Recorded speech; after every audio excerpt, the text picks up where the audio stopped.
자, 여러분 어저께도 반가웠지만 오늘은 더 반갑습니다. 자, 우리 줌으로 함께 하시는 우리 모든 분들 반갑습니다.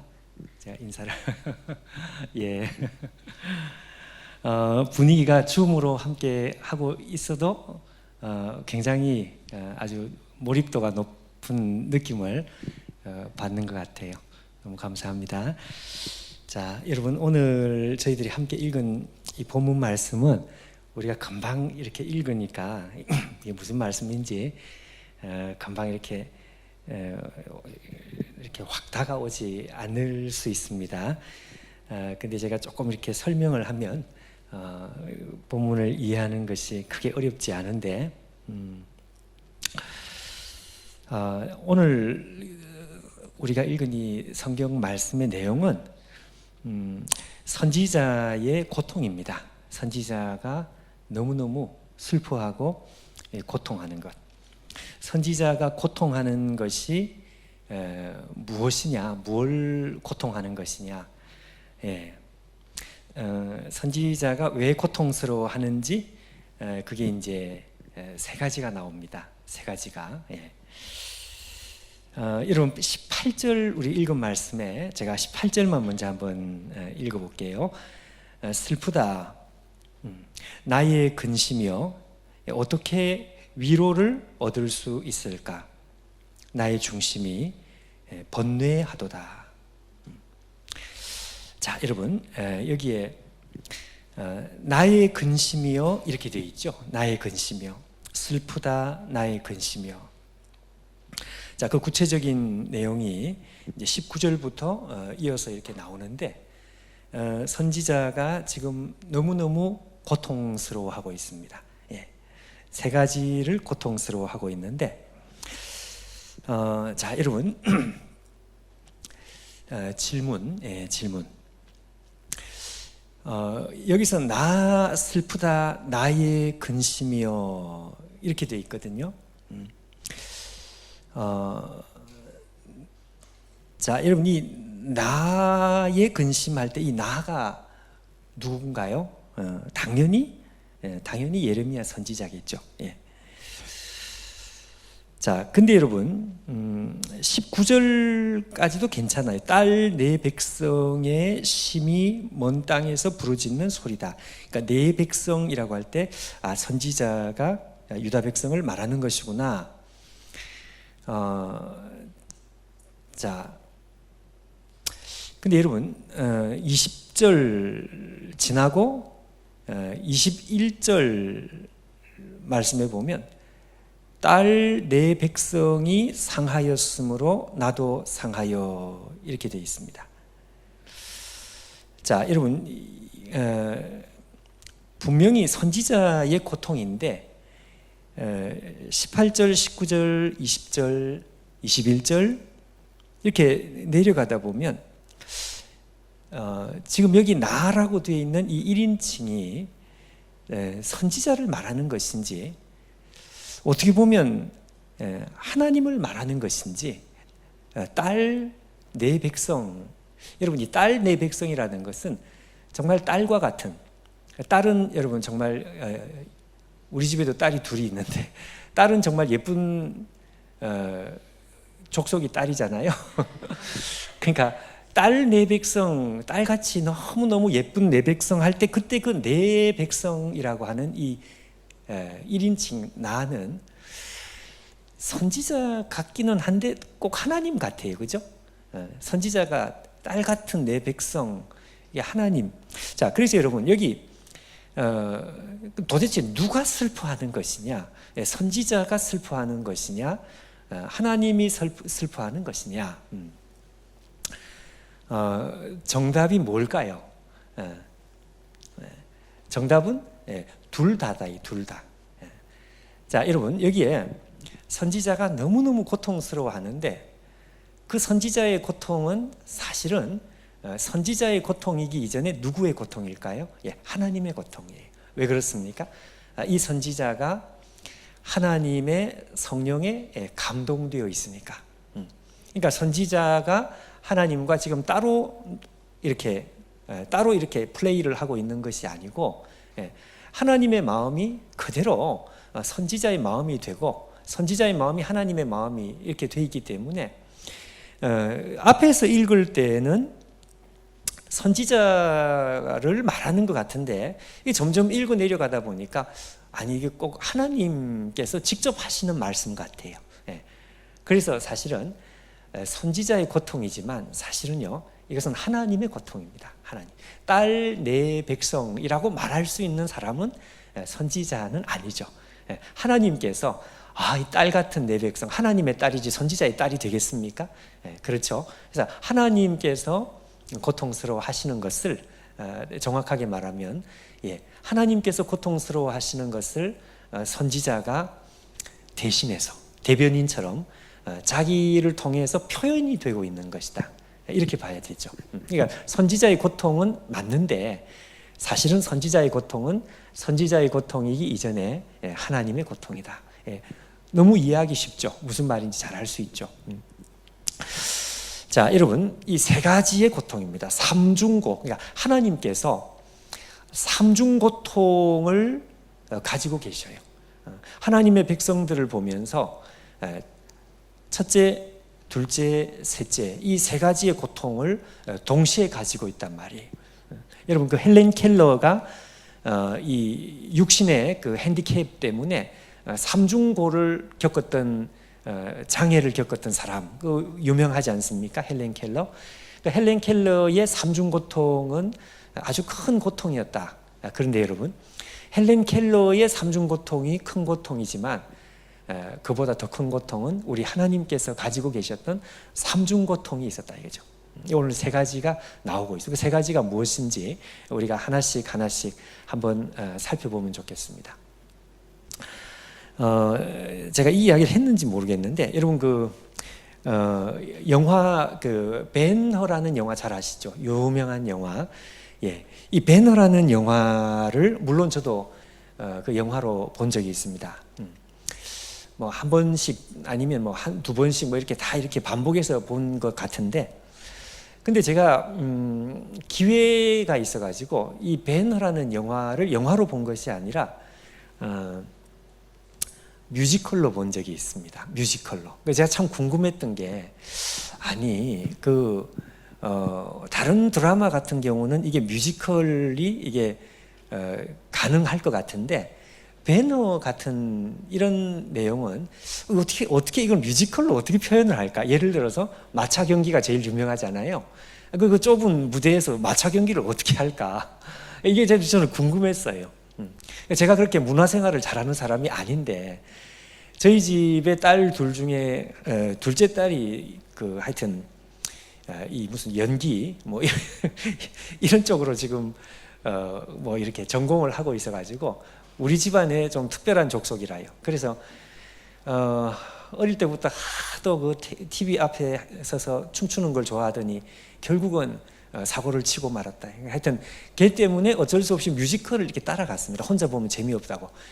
왜냐하면 자기는 이제 그게 공부다 이거예요. 그래서 배너 뮤지컬을 보러 제가 끌려서 따라갔는데 그게 저는 궁금했습니다. 아니 그 마차 경기 이런 것들을 이 무대 좁은 무대에서 사람 몇 명 나오면 그냥 이렇게 꽉 차는 물론 조금 그냥 아무리 넓어도 그 마차 경기를 그걸 어떻게 혹시 보셨나요? 안 보셨죠? 이제 한번 보십시오. 근데 그게 궁금했는데 그게 가능하더라고. 요즘 무슨 효과, 무슨 영상 효과 뭐 이런 걸 만들어 가지고 말을 뭐 이렇게 하여튼 모형 같은 이 말을 해서 그 말이 꼭 달리는 것처럼 해놓고 뭐 하여튼 그렇게 해서 표현을 했어요. 표현을 하면 되는 거니까. 제가 배너 뮤지컬 이야기를 하는 이유가 뭔가 하면 이 배너 뮤지컬의 내용은 영화에 나오는 내용하고 조금 다른 내용이 좀 있었습니다. 그러니까 내용 자체가 근본적으로 달랐다는 것이 아니고 영화에는 자세하게 표현이 안 된 내용을 뮤지컬에서는 그걸 좀 이렇게 자세하게 표현하는 내용이 있었는데 그게 저한테 굉장히 은혜가 됐어요. 여러분 그 배너의 영화의 내용이 뭔지 대충 아시나요? 모르나요? 아이고 난 아는 줄 알고 지금 모른다 그러니까 지금 할 말이 없어지는데 갑자기. 예.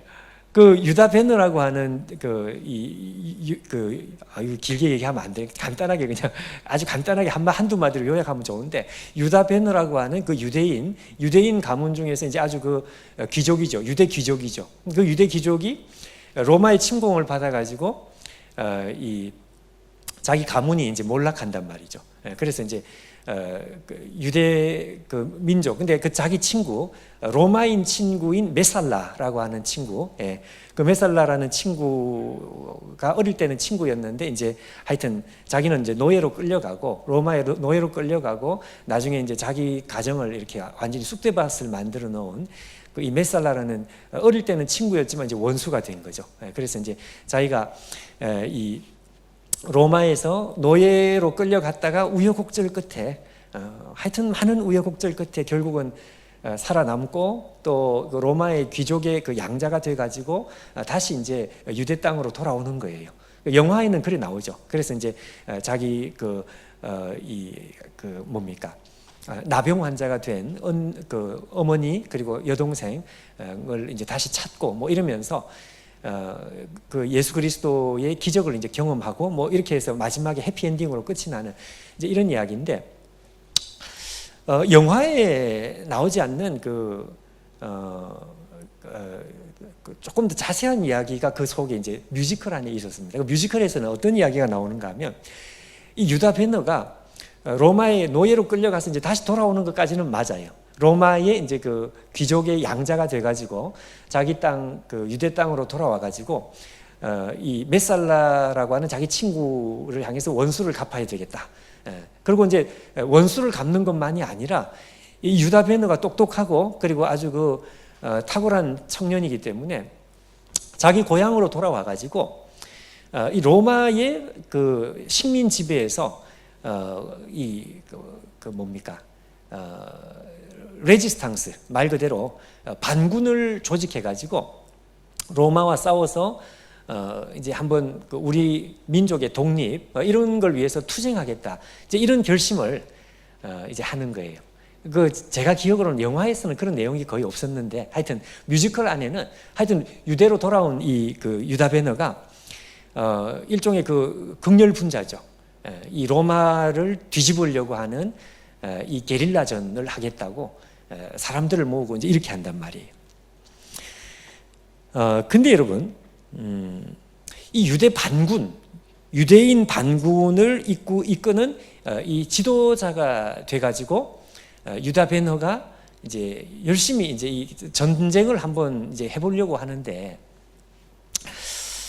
근데 이 유다 베너가 어느 날 나사렛 예수를 만나는 거예요. 물론 영화에서도 만나기는 만나. 그때 영화에서는 잘 안 나오죠. 잘 안 나와. 근데 뮤지컬에서는 이게 자세히 나옵니다. 나사렛 예수를 만나는데, 그때 이 나사렛 예수가 우리가 믿는 바로 그 예수님, 나사렛 예수 그리스도께서 십자가를 지고 골고다로 올라가는 그 장면에서 이 유다 베너가 예수님을 길에서 만나는 거예요. 유다 베너는 그 예수 그리스도가 자기와 함께 이 힘을 모아가지고 그 예수 그리스도의 그 도움을 받아서 자기는 이 로마를 정복하고 로마의 이 반군 운동을 해서 나라를 다시 되찾겠다, 이런 생각을 하고 있었는데, 그런데 이 자기가 기대했던 이 예수 그리스도가 힘없이 정말 자기보다 큰 집채만한 십자가를 지고 골고다로 이렇게 끌려 올라가는 그 모습을 이 유다 베너가 만나게 되는 거죠. 그때 이 유다 베너가 이 끌려 올라가는 나사렛 예수를 붙들고 막 이렇게 막 소리치는 그런 장면이 나옵니다. 그때 이제 그 OST라는 거 아시죠? 노래 그 뮤지컬이니까 그때 이 유다 베너가 그때 이제 이 노래를 이제 한 곡 불러요. 그게 이제 유명한 골고다라고 하는 노래인데, 그 노래 내용이 아주 압권이에요. 거기서 저는 은혜를 많이 받았어요. 베너 뮤지컬 보고 그 본전 생각이 안 날 정도로 정말 좋더라고요. 그 내용인즉슨 이제 이런 내용입니다. 단 한마디만 제발 내게 대답을 해주세요. 예수님을 향해서 지금 소리치는 노래입니다. 단 한마디만 내게 말을 해달라. 지금 이 꼴이 당신이 그렇게 바라던 모습이냐? 당신은 왕이 될 수 있는데, 우리가 당신을 왕으로 모시려고 했는데, 왕이 될 수 있는 길을 마다하고서, 이 기회를 마다하고서 당신은 지금 자진해서, 자청해서 죄인의 길을 걷고 있는 것이다. 그러면서 하는 말이, 십자가를 지고서 사람들의 조롱을 받으면서, 아니 어떻게 세상을 구원할 수 있느냐? 지금이라도 그만두고 빨리 한마디 명령만 하시라. 나의 군대여, 칼을 들어라. 이렇게 명령만 하면, 우리가 지금 이 반군들이 유다 배너를 중심으로 지금 칼을 들고 싸울 준비가 다 돼 있으니까, 나의 군대여 칼을 들어라 라고 명령만 해달라는 것입니다. 명령만 하소서. 나는 저 사람들을 죽도록 죽이고 싶은데, 근데 당신은 지금 왜 이렇게 하고 있느냐? 왜 이 절규를 하는 거예요? 단 한마디만 제발 내게 대답해줘요. 그렇게 나와요. 이 꼴이 당신이 바라던 모습인가요? 왕이 될 수 있는 기회를 마다하고서 죄인의 길을 걷는 이걸 원한 건가요? 십자가를 지고서 조롱을 받으며 어떻게 세상을 구할 수가 있나? 어떻게 좀 더 잘할 수 있는데. 여기 당신의 군대가 있어. 명령만 하세요. 당신이 왕이라고 말만 하세요. 나의 군대여 칼을 들어라. 야, 그거 하는데 어떻게 이 세상을 구원할 수 있냐? 십자가를 지고서 조롱을 받으면서 어떻게 세상을 구원할 수 있느냐? 나는 이 사람들을 찢어 죽이고 싶은데 왜 당신은 십자가를 지냐? 이러면서 막 절규하는 이 골고다입니다. 골고다. 끝나고 나서 집에 가서 한번 여러분 그 한번 찾아보세요. 유튜브에 이거 나와 있어요. 자, 여러분 제가 이 이야기를 왜 했는가 하니까요,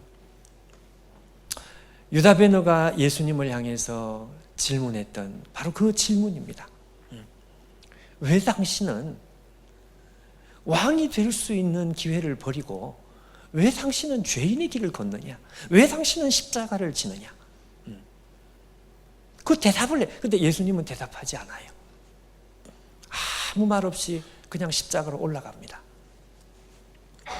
자, 여러분, 오늘 우리가 읽은 이 본문은 왜 갑자기 이 본문을 읽었을까? 목사님 왜 갑자기 이렇게 어려운 본문을 읽었을까? 왜 예레미야가 고통스러워 울고 있는 것이 이유가 세 가지가 있다 그랬는데 왜 이 세 가지의 이유를 우리가 생각을 해야 할까? 그 이유는 바로 그 유다 벤허의 질문에 대한 대답이 오늘 이 본문 속에 나오기 때문에 그렇습니다. 이 세 가지의 고통이 유다 벤허의 질문에 대한 대답입니다. 무슨 말씀인지 아시겠나요?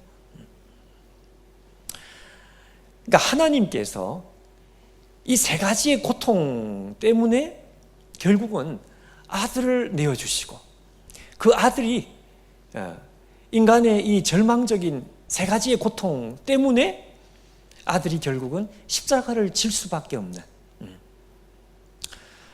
자, 그러니 여러분, 이 세 가지의 하나님의 세 가지 고통이 우리 가운데 중요할까 안 중요할까? 중요할 수밖에 없죠. 이것이 십자가를 지신 이유가 되는 것입니다. 이유. 자, 여러분 세 가지를 하나씩 한번 살펴보십시다.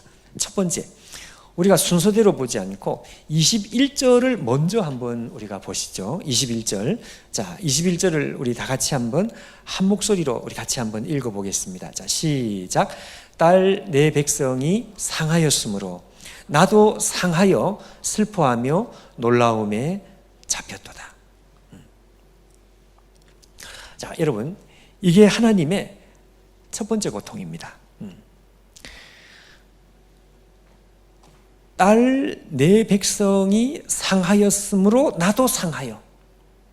하나님께서 지금 상한다고 괴롭다 그 말이죠. 하나님께서 상한다고 말씀하십니다. 근데 왜 하나님께서 상하시냐? 왜 하나님께서 괴로우시냐? 그 이유는 다른 게 아니고 딸 내 백성이 상하였기 때문에 그 말이죠. 이게 하나님의 첫 번째 고통입니다. 네. 자, 무슨 이야기입니까? 우리 하나님의 첫 번째 고통은, 우리 하나님의 고통은 다른 것이 하나님의 고통이 아니라 당신의 사랑하는 백성, 당신의 사랑하는 아들, 당신의 사랑하는 딸, 그들이 이 세상에서 당하는 고통, 죄로 인한 고통입니다. 여러분, 이 세상에 있는 모든 인간의 고통은 전부 죄 때문에 나온 고통이라요. 죄 때문에 상처를 주기도 하고 받기도 하고, 죽음의 고통이란 죄 때문에 나오는 고통이죠. 당신의 백성들이 이 땅에서 당하는 수많은 고통, 그 고통이 누구의 고통이다? 하나님의 고통이다 이거예요. 여러분, 하나님께서 괴로워하시고 고통하시는 이유는 다른 것이 아니고요, 당신의 백성들이 고통스러워하시는 바로 그 고통, 그것 때문에 하나님께서 고통스러워하시는 거예요.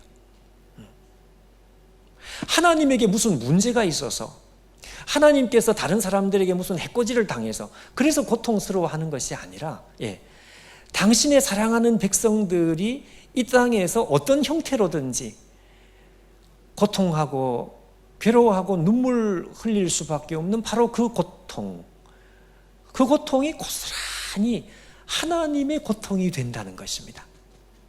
여러분, 이 말씀을 꼭 기억하십시오. 우리 어릴 때 그 동화책, 읽은 동화책 중에 아마 여러분들이 이런 동화책을 읽어보셨는지 모르겠는데, 인도 무슨 동화입니다. 전래동화. 왕이 사냥을 하러 나갔습니다. 사냥을 하러 나갔는데 자기 앞에 어린 아기 사슴을 하나 발견한 거죠. 그래서 왕이 화살을 잡아 당겼어요. 명중했습니다. 아기 사슴이 화살을 맞고 몸을 비틀거리고 너무너무 고통스러워하면서 결국은 쓰러져서 죽어버렸어요. 근데 이 왕이 이 아기 사슴이 죽은 시체를 가지를 못했어요. 왜 그런가 하니까 아기 사슴이 죽는 순간 희한한 광경을 보게 된 거죠.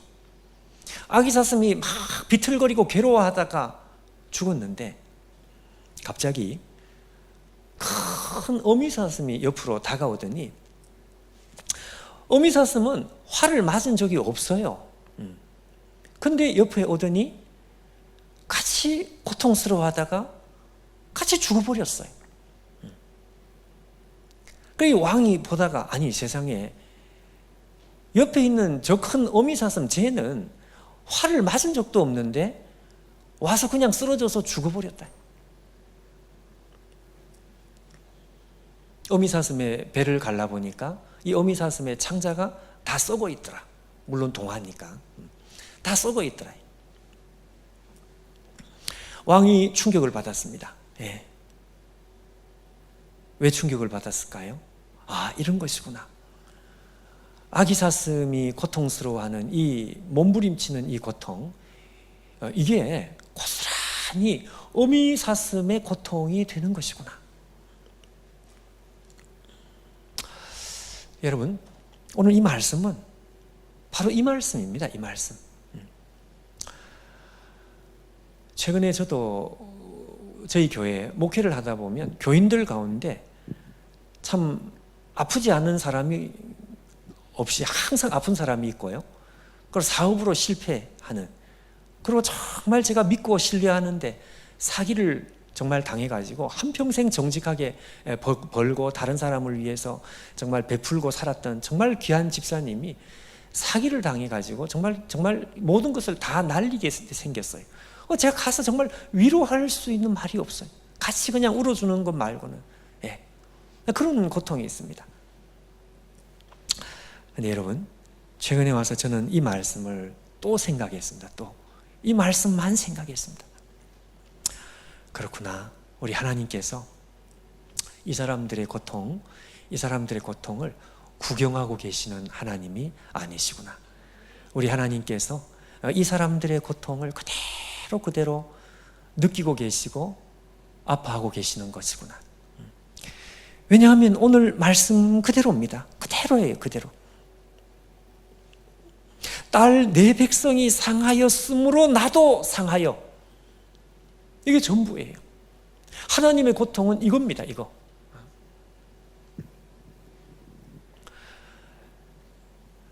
제가 내수동교회 지금 담임 사역을 하기 전에 대학부 전도사 시절입니다. 지금부터 17년 전, 20년 전 대학부 전도사 시절에 우리 대학부에 있었던 우리 자매 중에 그 성장 환경이 참 특별히 참 불우하고 특별히 참 기가 막힌 많은 상처를 가진 자매가 있었어요. 정상적인 양육을 받지 못하고, 그리고 참 청소년 이런 어떤 쉼터 있죠, 쉼터. 도망쳐서 나오는 청소년 아이들이 모여 사는 그 쉼터에서 그 당시 이제 우리 교회 소개를 받아가지고 이제 대학생 나이가 되어서 우리 대학부에 왔고, 그리고 우리 대학부에서 우리 헌금을 이렇게 모아서 그 자매의 생활을 우리가 돕고 이제 이러면서 이 자매가 믿음 생활을 잘 했어요. 지금은 아주 훌륭하게 잘 사회적으로 참 훌륭하게 잘 성장을 했는데, 이 자매의 고통을 제가 정말 말로 정말 다 할 수 없을 정도로, 상상을 할 수 없을 정도로 그 가정에서 받은 상처가 어마어마한 상처가 있는 거죠. 근데 이 자매가 평상시에는 자기 마음을 자기가 지키니까 괜찮은데 꼭 한 달에 한 번 정도 이 주기가 오는데 한 번 침체가 되면 자기가 정신을 못 차리는 거예요. 그리고 나서 한 달 전에 했던 질문을 똑같이 또 하고 또 하고. 저는 밤이고 낮이고 똑같은 질문을 계속 받는 거죠. 전도사님, 내가 왜 이 고통을 받아야 될까요? 다른 애들은 이런 고통을 안 받는데 왜 내가 하는 이런 고통을 왜 받아야 될까요? 하나님, 내가 그렇게 전도사님, 내가 그렇게 당할 때, 그렇게 상처를 받을 때 그때 하나님은 도대체 뭐 하고 계셨을까요? 왜 하나님은 그때 나를 안 도와주셨을까요? 그 질문을요 똑같이 하고 또 하고 또 하고 또 하고. 저는 방법이 없어. 그냥 들어주는 것 말고는. 그 이유를 제가 어떻게 설명을 해요? 그 설명을 한들 그게 도움이 되겠습니까? 설명할 수도 없고. 제가 어느 날 이렇게 해가지고는 도저히 끝이 안 나겠다 싶어가지고 제가 이 자매한테 그렇게 이야기를 한 것 같습니다. 미안하지만 하나님 앞에 그 질문을 오늘로 그만해라. 왜? 모른다. 너도 모르고 나도 모르고 아무도 모른다. 근데 내가 한 가지는 확실하게 말해줄 수 있다. 네가 당하는 그 고통은 네 혼자 당한 고통이 분명히 아니었다. 하나님께서 함께 당하셨다. 하나님께서 왜 너를 그때 구해주지 않았는지는 내가 설명은 못하겠지만 확실한 것은 그때 너가 당하는 그 고통은 너의 고통으로 끝나는 게 아니고, 나는 그 고통을 같이 해주지 못해도 하나님께서 너보다 100배, 1000배 더 큰 고통을 받으신 것, 그거 한 가지만큼은 내가 말할 수 있다. 왜? 딸 내 백성이 상하였으므로 나도 상한다.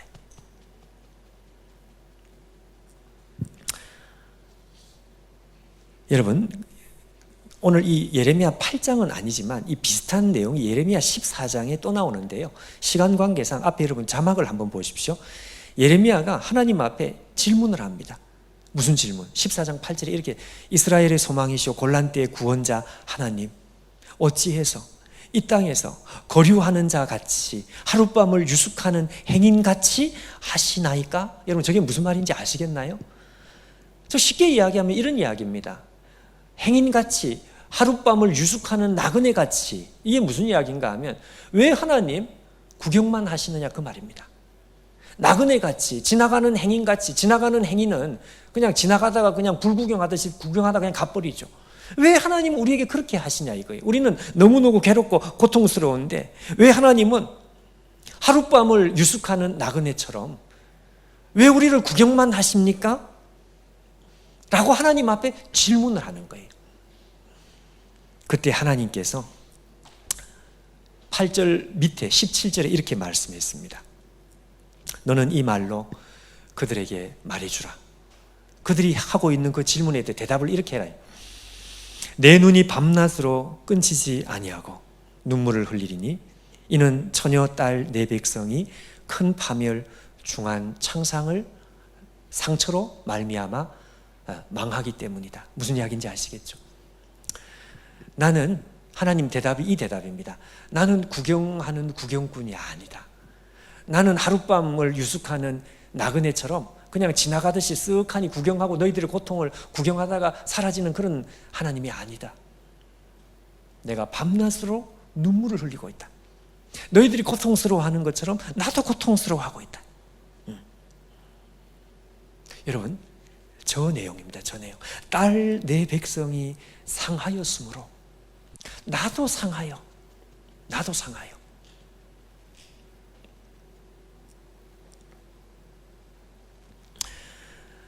마법사의 조카라고 하는 그 C.S. 루이스의 그 나니아 연대기에 그 있습니다. 마법사의 조카라는 그 단편이 있습니다.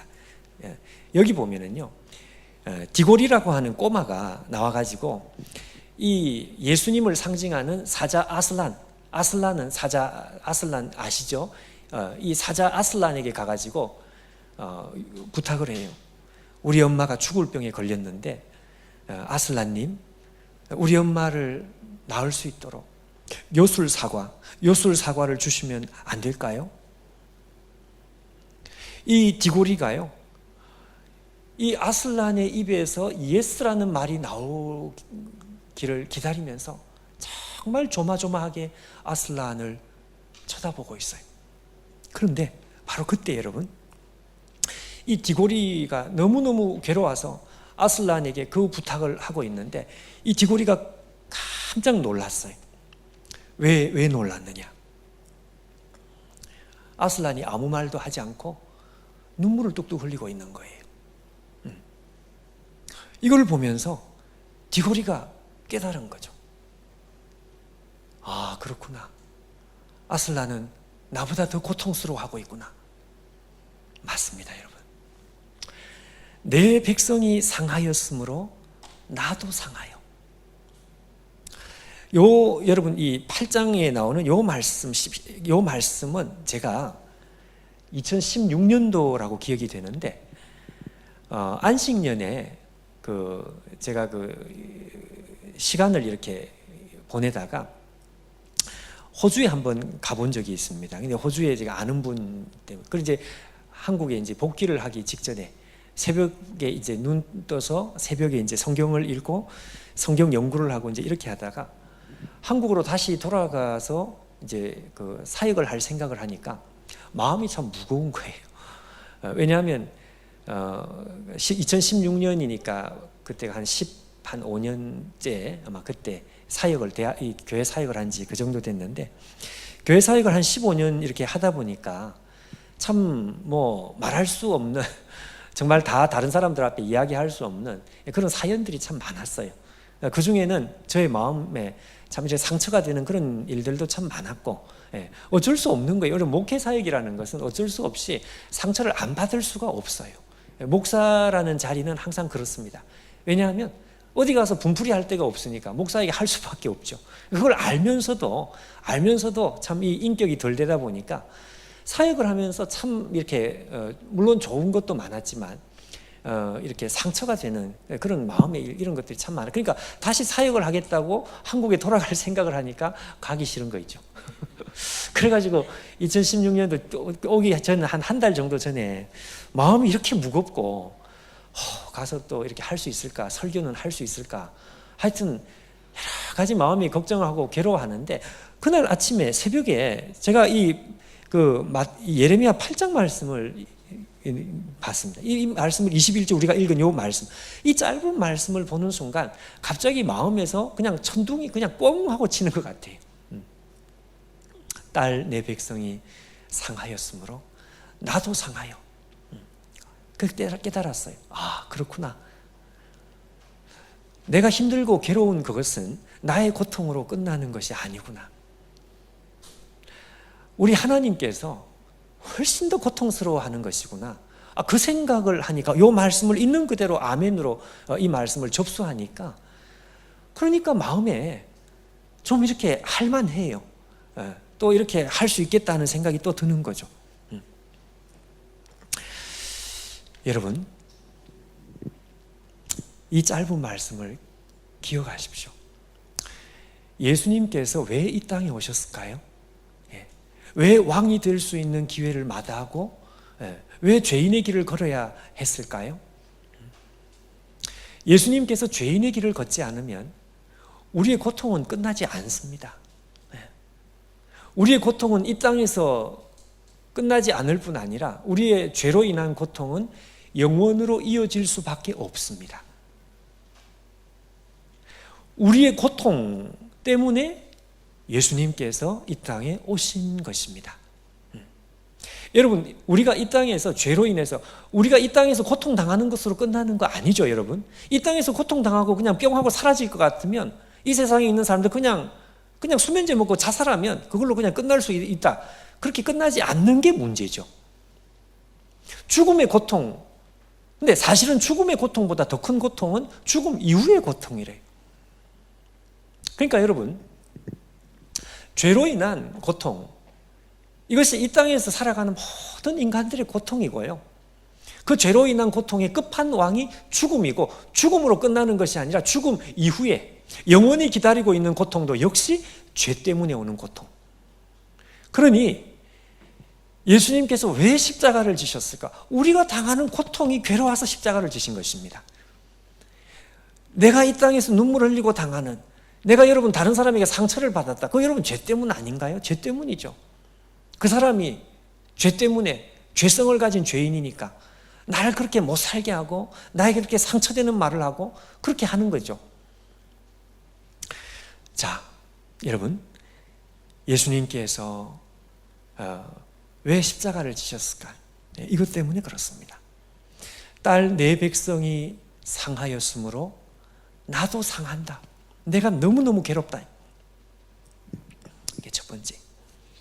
자, 두 번째는 여러분, 오늘 본문에 19절을 한번 보십시오. 자, 이 19절을 우리가 읽으면 이게 무슨 말인지 금방 잘 파악이 안 될지 모르는데, 자, 한번 보십시오. 이렇게 되어 있습니다. 딸 내 백성의 심히 먼 땅에서 부르짖는 소리로다. 자, 저게 무슨 이야기인가 하면 예레미야 시대에 하나님 백성, 유다 백성들이 죄를 많이 져가지고요, 하나님께서 내가 너희들을 바벨론에 끌려가게, 포로로 끌려가게 할 것이다. 이 하나님께서 예레미야에게 하시는 말씀이죠. 그러니까 딸 내 백성이 바벨론에 심히 먼 땅에 끌려가가지고 아직 끌려가지는 않았지만 예레미야는 미리 선체험을 하고 있는 것이나 마찬가지입니다. 그러니까 이 백성이 앞에 기다리고 있는 운명이 뭔가 하니까 얘네들이 지금 포로가 된다는 거죠. 포로가 되어가지고 바벨론에 끌려갈 텐데 이 사람들이 바벨론에 끌려가서, 자, 그 다음이 중요합니다. 바벨론에 끌려가서 포로가 되어서 바벨론에 그 이역만리 끌려가서 그 바벨론 포로지에서 이 사람들이 무슨 말을 하는지를 예레미야가 미리 이야기를 해주는 거예요. 자, 19절 다시 한번 보여주십시오. 이 사람들이 바벨론 포로지로 끌려가서 하는 말이 뭔가 하면 여호와께서 시온에 계시지 아니한가? 그 왕이 그 가운데 계시지 아니한가?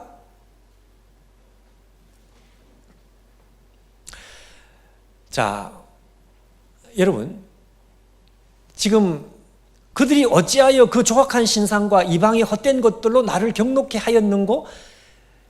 저 말은 하나님께서 하시는 말씀입니다. 그러니까 지금 저 말이 조금 이해하기가 쉽지는 않아요. 제가 다시 쉽게 여러분이 알아들을 수 있도록 다시 한번 설명을 하면 이런 이야기예요.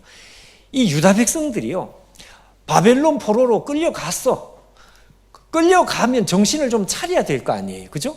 근데 바벨론 포로로 끌려가고 난 다음에도 정신을 못 차리는 거죠.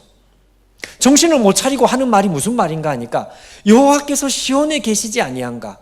그 왕이 그 중에 계시지 아니한가? 무슨 이야기인가 하면, 아니, 하나님께서 우리 가운데 계시는데 우리가 이렇게 될 리가 없는데 이거 뭐가 좀 잘못된 거 아니야? 하나님께서, 왕이 우리 가운데 계시고 우리는 하나님의 선택받은 백성인데 우리가 어떻게 이 바벨론에 끌려오냐 이거예요. 우리는 여기 올 사람이 아닌데, 여기 끌려온 것 같아. 그때 하나님께서 하시는 말씀이 조각한 신상과 이방의 헛된 것들로 너희들이 나를 경록케 한 것, 금방 19절 후반부 한번 보여주실래요? 나를 경록케 한 것이 얼마나 많은데 그들이 어찌하여 그 조각한 신상과 이방의 헛된 것들로 나를 경록케 하였는고? 이렇게 나를, 하나님을 경록케 한 일이 이렇게 많은데 내 백성이 먼 땅에서 헛소리를 지금 하고 있는 거죠. 하나님 앞에 반성을 하지 못해요. 무슨 이야기인지 아시겠죠? 이래서 하나님께서 괴롭다는 것입니다. 이래서 이것 때문에 괴롭다. 쉽게 말하면 하나님께서 왜 괴로우시냐? 이 백성들이 깨닫지를 못하는 거예요. 망할 때까지 깨닫지 못하고요, 더 놀라운 것은 망하고 난 뒤에도 깨닫지를 못해요. 아니, 망하기 전에는 모르지만 그래도 망하고 나면 깨달아야 될 거 아니에요. 근데 못 깨닫는다 이거죠. 그걸 옆에서 하나님이 쳐다보시니까 하나님께서 기가 막히더라. 예를 하나 들면 여러분 있습니다. 제가 가까운 우리 교회 집사님인데요, 어느 대기업에 지금 다니고 있는데 이 집사님이 가끔 한 번씩 저하고 점심 식사를 같이 해. 근데 이 사람이 한 번은 그런 이야기를 하더라고요. 자기하고 자기 직장에서 자기하고 아주 가깝게 지내는 정말 그 사람 괜찮은 사람인데 이 사람이 지금 거액의 뇌물을 받아가지고 큰일이 났다는 거예요. 큰일이. 한 1, 2년 전의 일입니다. 여러분, 우리나라는 참, 저도 좀 다 이해는 안 돼요. 경제사범에 대해서는 이 처벌이 굉장히 무겁고요. 그에 비해서 다른 어떤 무슨 교통사고나 뺑소니, 이건 굉장히 무거워야 될 것 같은데 음주운전 이런 건 좀 약하대, 상대적으로.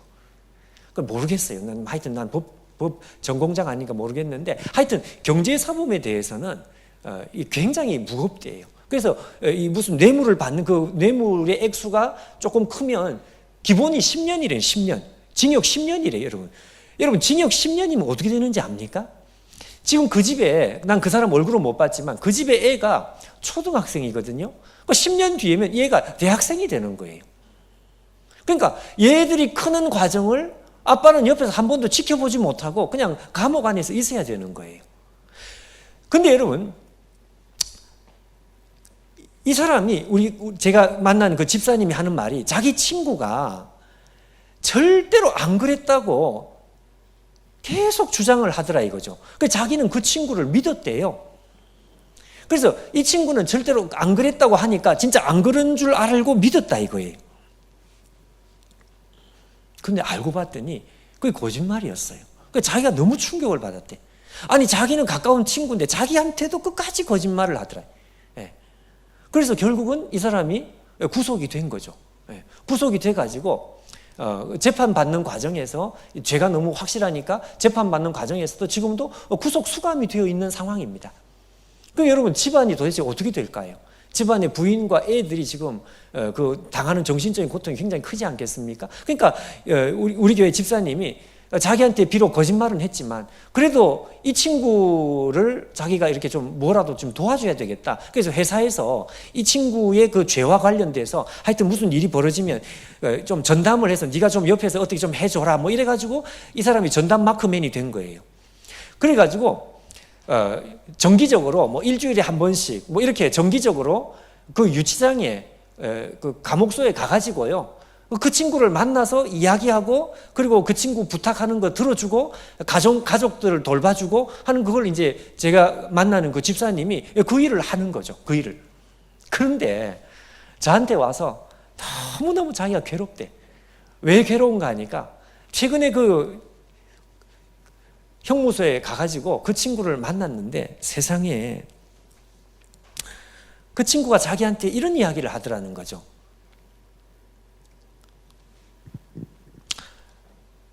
자기는 억울하다, 이거 억울하다. 그래서 자기는 처음에 무슨 말인지를 몰랐대. 억울하다 그러길래 당신이 지금 뇌물을 받았다며. 그 뇌물 내만 받았냐? 세상에 나쁜 짓 내만 했느냐? 나는 여기 올 사람이 아니다 이러는 거예요.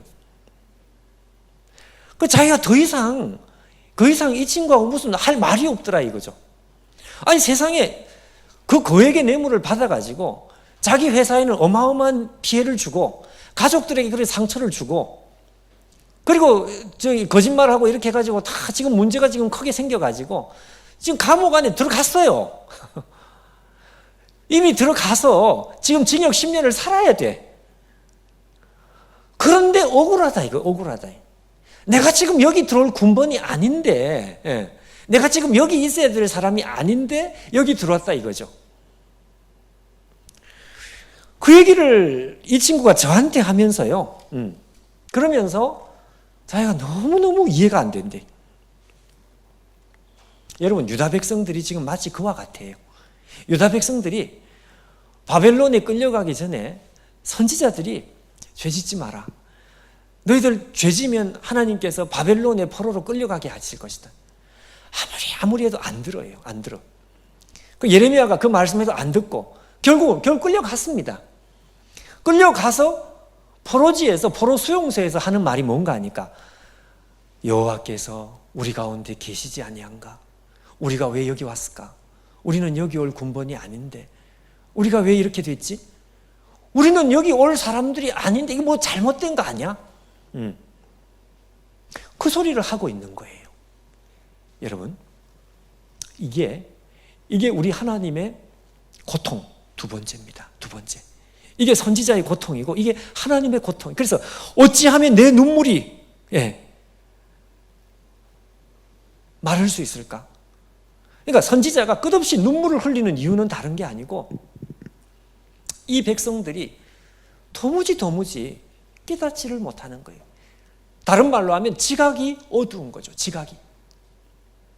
여러분 이것이 우리 하나님의 가장 큰 고통 중에 한 가지입니다.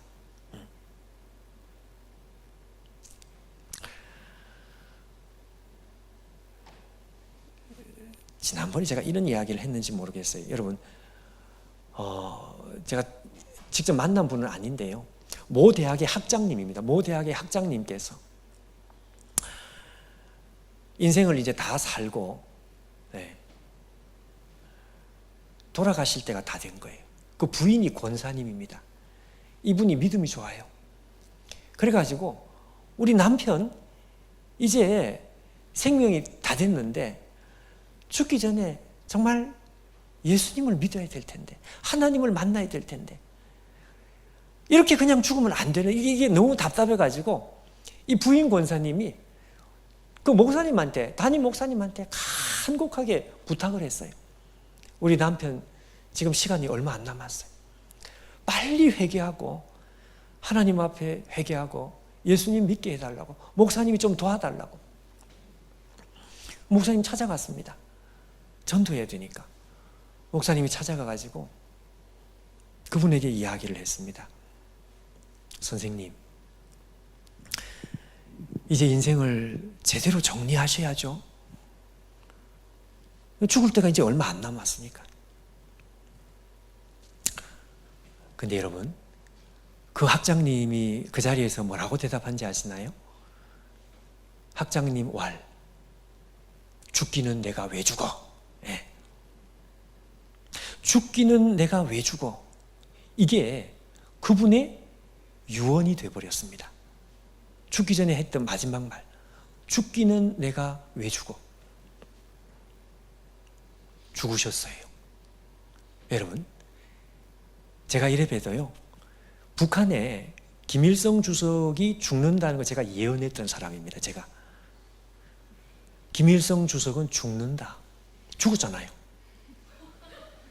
언제 죽은지 모르겠지만 죽었어요. 여러분, 옆에서 보니까 이거 뭐 기가 막힌 거죠. 지금 살아서 숨 쉴 시간이 얼마 안 남은 거예요. 근데 죽기는 내가 왜 죽어? 그게 유언이 됐다니까요. 유언이. 이게 하나님의 고통입니다. 아니, 인간이 어떻게 저렇게 지각이 없을까? 어떻게 저렇게 깨닫지를 못할까?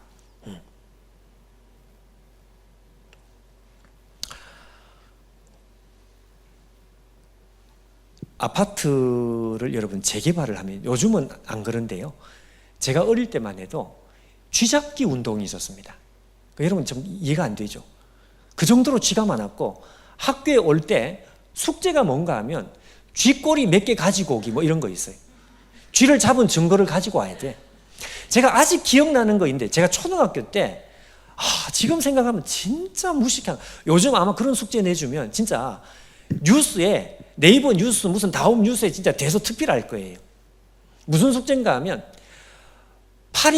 죽은 파리를 100마리 성냥갑에 담아오기. 어릴 때 저는 순진한 마음에 이걸 다 셌다고요. 한 마리, 두 마리 해서 선생님이 세는 줄 알고.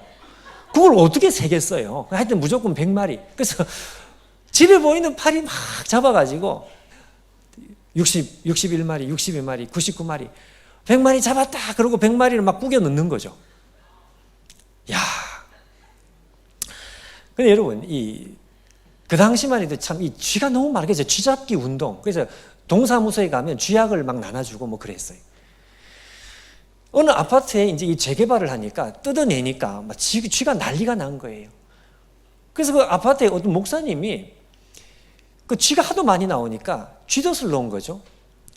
그 쥐덫을 놓으면 이제 끈끈이 이런 거 있잖아요. 저도 옛날에 그거 해봤는데, 그 끔찍해요. 그 쥐가 딱 잡히는데, 하여튼 끈끈이로 이렇게. 근데 끈끈이 그냥 오면 얘가 안 잡히니까 소고기에다가 소고기를 조금 잘라가지고 거기다가 참기름을 발라. 그러면 쥐가 와서 그거 뜯어먹다가 잡힌단 말이에요. 그 목사님이 소고기에다가 참기름을 발라가지고 그 쥐덫을 이렇게 놨어요. 잡혔습니다. 잡혔어요. 그래서 이 목사님이 야, 잡혔구나 라고 처리하려고 가서 봤더니 기절초풍하는 줄 알았어요. 왜 그럴까요? 얘가 너무너무 참 편안한 표정으로 너무 행복한 모습으로 소고기를 뜯어먹고 있더라 이거예요. 그래서 목사님이 가만히 보니까 이게 인간이구나. 알았어. 내가 이제 알았어. 인간의 본질은 여기서 다 나온 거예요. 여러분, 인생의 본질은 이와 똑같은 것이다. 무슨 이야기인지 아시죠? 예. 지금 쥐덫에 잡혔습니다. 죽은 목숨이에요. 죽은 목숨이 소고기 뜯어먹고, 요즘 같으면 사진도 찍었을 텐데, 소고기 뜯어먹으면서 너무너무 행복해하는. 근데 등에는 등짝이 붙었단 말이에요. 지금 목사님이 그거 처리하려고 가는데 얘가 지금 너무 행복하게 뜯어먹고 있으니까 차마 처리를 못하겠더라 이거지.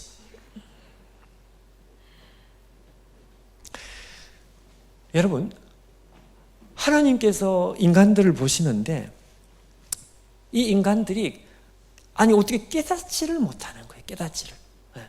제가 여러분 대학 다닐 때, 저는 어문학을 전공했지만 제가 대학 들어가서 이 철학 과목이 너무 적성에 저한테 맞아가지고 학점의 반은 졸업을 위해서 전공을 듣고, 그리고 나머지 반은 철학과를 돌아다니, 제가 철학과 전공인 줄 사람들이 착각하더라고요.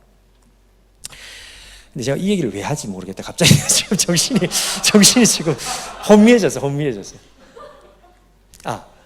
그게 철학과 선생님이 한 번은 그 얘기를 하시더라고요. 그 현대 독불 철학 시간인데 그 철학과 교수님이 굉장히 유명한 분이라 그랬어요. 근데 유명한 분인데 하여튼 지금 생각하면 강의할 때 왜 눈 감고 혼자 한 말을 하는지 난 이해를 못하게, 하여튼 그분이 하는 말이 뭔가 하니까 이런 이야기 하더라고요. 사람은 죽는다 그러더라고요, 혼자서. 그러니까 사람들은 누구든지 사람은 죽는다라고 다 소리친다는 거죠. 그 얘기는 누구나 다 할 수 있대. 그런데 사람은 죽는다라고 해놓고 괄호 열고 나만 빼고 괄호 닫고. 그러니까 사람은 죽는다라는 말을 하면서 자기는 그 속에 포함을 안 시키고 그 말을 한다 이거예요. 무슨 이야기인지 아시겠죠? 네. 이게 뭐 아직도 제가 기억이 나요. 다스만의 무슨 법칙인지. 여러분, 전 독일어 전공 안 해요. 혹시 독일어 아시는 분 있습니까? 다스만 이러면 인간 맞죠? 인간이죠, 인간. 그러니까 사람들이 하는 말이 인간은 어떻다? 인간은 죽는다. 그럼 그 인간 안에 자기는 포함이 안 돼 있나요? 포함이 돼 있잖아요. 그러니까 인간은 죽는다 해놓고 자기는 빼고 뭐 이렇게 되는 거죠. 그러니까 이게 뭔가 하니까 사람이 무식하다 그 말입니다. 한마디로 말하면. 사람은 깨닫지를 못해요. 아니 어떻게 이렇게 깨닫지 못할까? 하나님께서 인간을 보시면서 가지는 가장 큰 고통 중에 한 가지가 여기에 나옵니다. 지각이 죽어버렸어요. 여러분, 구약 성경에 그 나만 장군 잘 아시는 이 나만 장군 그 스토리가 아주 좋은 예가 됩니다. 나만 장군 이야기가 왜 나오느냐? 나만은 북쪽에 있는 이스라엘 그 북쪽에 있는 시리아라고 하는 나라의 전쟁 영웅입니다. 네, 히어로입니다. 전쟁 영웅. 근데 이 전쟁 영웅이 다 좋았는데 몸에 나병이 있다 이거. 나병. 죽음의 나병이 몸에 있는 거예요. 시리아에서 왕보다 더 큰 권세를 어쩌면 가지고 있는 이 전쟁 영웅 나만. 근데 그는 나병 환자였더라. 그 나병 환자의 집에 계집종이 어린 여자 종이 있는데 그 유대인 여자 종이 있는 거예요. 그 종이 자기 주인에게 하는 말이 주인이시여, 우리 고향 유대 땅에 가면 엘리사라고 하는 선지자가 있는데 그 선지자는 나병을 고치는 능력이 있습니다. 그 선지자에게 한번 가보시면 어떻겠습니까? 이 나만이요, 그 계집종의 말을 듣고 사람들을 동원해가지고 그 엘리사를 찾아가 만납니다. 그런데 여러분, 엘리사를 만나는데요, 엘리사가 만나지도 않는 거예요. 그러니까 아니 자기 정도 되면 이 시리아 같으면 요즘은 미국이나 마찬가지인데 이 대국의 전쟁 영웅이 지금 왔으면 아니 세상에 버선발로 뛰어나와가지고 90도 절을 하고 뭐 이렇게 자기를 맞아줄 줄 알았는데 이 엘리사라는 인간이 어떻게 됐는지 아니 인사도 안 해요. 인사도 안 하고 그냥 종을 시켜서 하는 말이 뭔가 하니까 요단강에 가서 몸을 씻으라. 3번입니까? 7번입니까? 3번 담궈라. 뭐 하여튼 3번 담궈라. 그러니까 이 나만이 기분이 팍 상했어요. 아니 이 선지자가 이게 지금 이게 어떤 인간이 이런 인간이 다 있느냐? 지금 내가 지금 누군지 모르느냐? 내가 나만인데 아니 어떻게 코빼기도 안 보이고 와가지고 요단강에 몸을 3번 담궈라. 아니 우리나라 시리아에는 요단강보다 크고 좋은 강이 얼마나 많은데 아니 세상에 그 요단강에 몸 담근다고 생각해 그 내가 나만이 낫겠냐? 이러면서 기분이 나빠가지고 그냥 가버렸어요. 그런데요, 여기서 아주 중요한 사건이 일어납니다. 집으로 가다가 옆에 있는 종들이 나만에게 무슨 이야기를 하는가 하면 너무너무 결정적인 말을 하죠. 장군이시여, 저 선지자가 당신한테 더 어려운 일을 시켰으면 당신이 그거 한번 순종을 안 하겠느냐? 무슨 이야기인지 아시겠죠? 아니 요단강에 몸 3번 담그라고 하는 것이 그게 뭐가 어려워? 그거보다 더 어려운 일을 시켰으면 지금 당신 그거 안 하겠느냐? 그거 순종 안 하겠느냐? 어려운 일을 시켰으면 당연히 순종을 하지. 요단강에 몸 3번 담그는 게 그게 뭐가 어려워? 여러분, 그 속에 담겨있는 뜻이 무슨 뜻인지 여러분 아시겠죠? 옆에 있는 종들이 하는 말은 곱게 그런 이야기를 했지만 그 속에 담겨있는 뜻은 쉽게 말하면 이 뜻입니다. 이렇게 말이 많냐? 이거 말이 많냐? 아니 지금 당신은 전쟁 영웅이라고 생각하는데 아니다 이거예요. 미안하지만 당신은 나병 환자다. 아니 나병 환자가 왜 이렇게 말이 많냐? 그냥 하라 그러면 그냥 한번 해보자. 그 말이에요, 그 말. 자, 여러분, 이때 말이죠. 이때 나만에게 일생일대의 위대한 각성입니다. 위대한 각성. 위대한 각성, 깨달았다 이거죠. 나만이 뭘 깨달았을까요? 그렇구나. 내가 왜 여태까지 그걸 몰랐을까? 내가 나병 환자였구나. 아, 여러분 눈이 동그래. 아, 그러면 나만이 그럼 여태까지 그걸 몰랐다니? 아, 글쎄 말이, 글쎄. 자기가 나병 환자라는 걸 몰랐던 것 아니겠지만 그래도 몰랐던 거예요. 그 정도로 심각한 생각을 해본 적이 없는 거예요. 그게 자기의 아이덴티티가 아니고 나는 전쟁 영웅인데 그건 자기 생각이죠. 옆에서 제3자가 보니까 한심한 거다, 이거 한심한 거다. 아, 왜 그렇게 말이 많냐? 당신 지금 죽음 앞에 놓여 있는 문둥병자다. 당신 지금 나병 환자다, 지금. 아니, 그 요단강 몸에 담그는 그게 뭐가 그렇게 어려워? 당신 지금 전쟁 영웅이라고 생각하는데 정신 차리라, 정신 차려. 여러분, 나만 여기서 순종을 해요. 왜? 위대한 각성. 이게 여러분, 이게 오늘 우리에게 필요합니다. 예수님께서 이 나만의 예를 들었습니다. 누가복음 4장 여러분 아시죠? 예. 예수님께서 유대인들에게 너무 거슬리는 말을 두 번 하신 거예요. 하나는 사르밧 과부 엘리야 시대에, 또 하나는 나만 이야기를 하셔서 나만. 예수님께서 나만 이야기를 하면서 유대인들의 심기를 건드린 거예요. 나만은 이방인이거든요. 이방인들이 유대인 너희들보다 하나님 나라에 더 가깝다 이런 말씀을 하시니까 유대인들이 눈이 뒤집혀가지고 예수님을 죽이려고 그래요. 그런데 사실이었습니다. 유대인들은 깨닫지를 못하고 있는 거예요. 이방인 나만, 그는 비록 전쟁 영웅인 줄 알았다가 자기가 대단한 줄 알았다가 한순간에 위대한 각성을 했던 사람. 그는 비록 이방인이지만 이 위대한 각성 때문에 하나님 앞에서 엄청난 인생의 유턴을 한다 이거예요.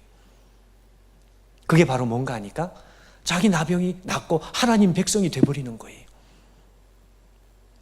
여러분,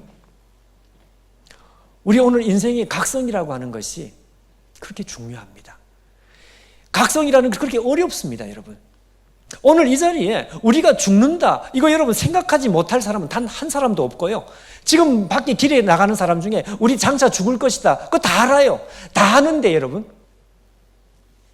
그 앞에서 자기의 정말 인생의 각성, 그렇구나. 내가 영원한 것을 위해서 살아야 되겠구나. 나는 정말 죽음 앞에 놓인 존재구나. 죄와 죽음 앞에 놓인 존재. 나는 정말 비참한 존재구나. 여러분, 정말 이 각성을 제대로 하는 사람, 그 사람은 복된 사람인데 이게 그렇게 어렵다 이거예요. 여러분, 이거는요, 하나님의 은혜가 있지 않으면 이건 불가능한 일입니다. 이 영적인 각성. 이 엘리야가 사렙다 과부한테 갔습니다. 사렙다 과부가 마지막 남은 밀가루를 먹고 내가 죽어야 되겠다. 그 이야기 아시죠? 마지막 조그마한 남은 밀가루 먹고 죽겠다고 지금. 근데 엘리야가 가가지고 그 사렙다 과부한테 뭐라고 이야기하는 거 아니까? 그 밀가루를 가지고 당신 먹지 말고 그걸 밀가루를 가지고 떡을 만들어 가지고 나에게 가지고 오라. 그 요청을 한다고요. 열왕기상 17장이죠. 세상에 제가 그 성경 읽다가 아니 어떻게 이렇게 얌통머리가 없냐 이 선지자가. 아니 선지자가 말이지. 아니 지금 뺏을 걸 뺏어야지.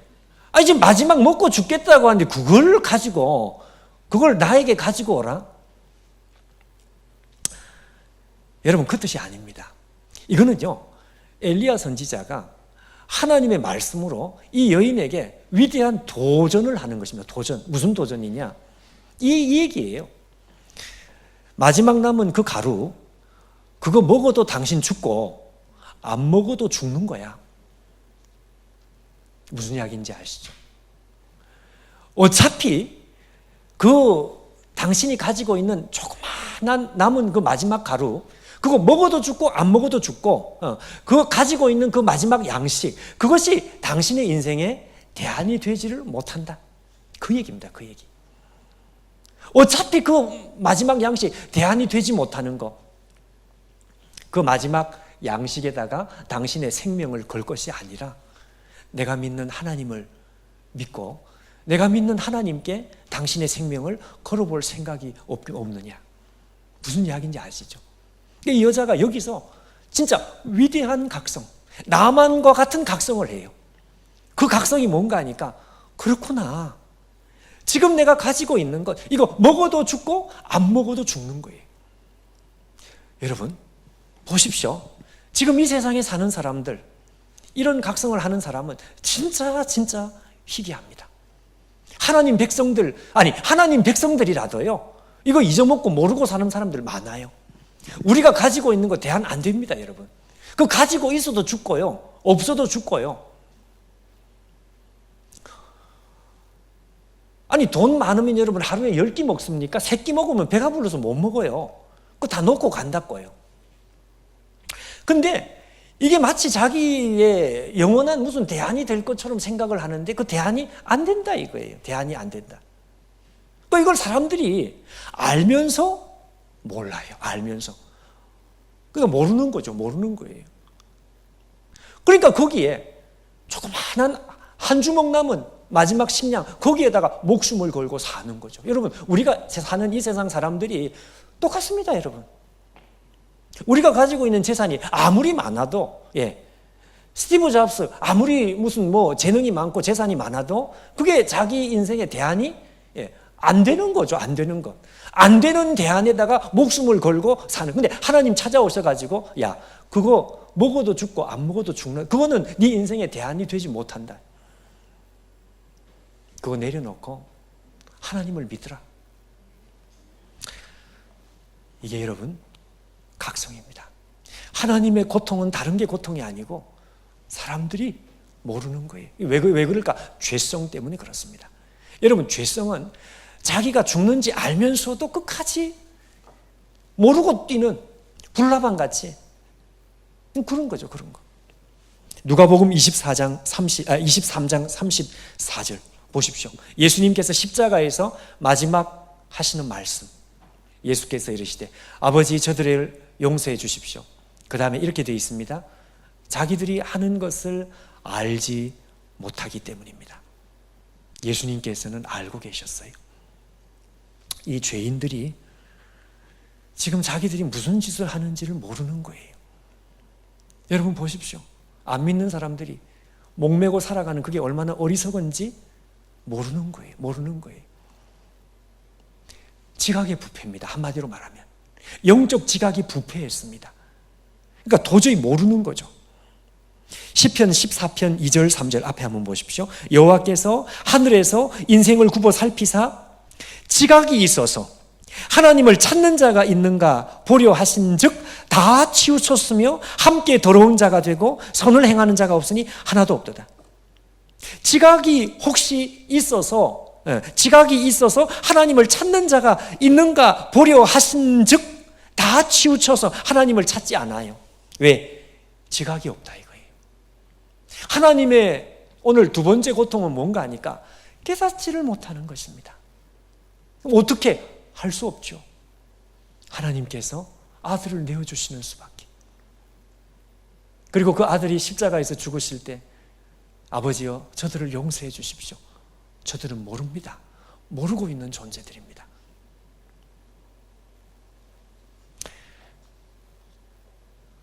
너는 구세주 아닌가? 제가 학생 때 이런 찬송 불렀습니다. 요새 이런 찬송 아는 사람 없을 거예요. 너는 구세주 아닌가 외치는 그들을 주님은 물끄러미 바라보셨네. 십자가에서 내려오라 외치는 그들을 주님은 물끄러미 바라보셨네.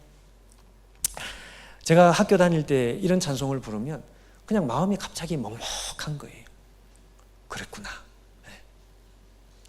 하나님의 고통은 인간들이 모르는 것, 그게 하나님의 고통이었구나.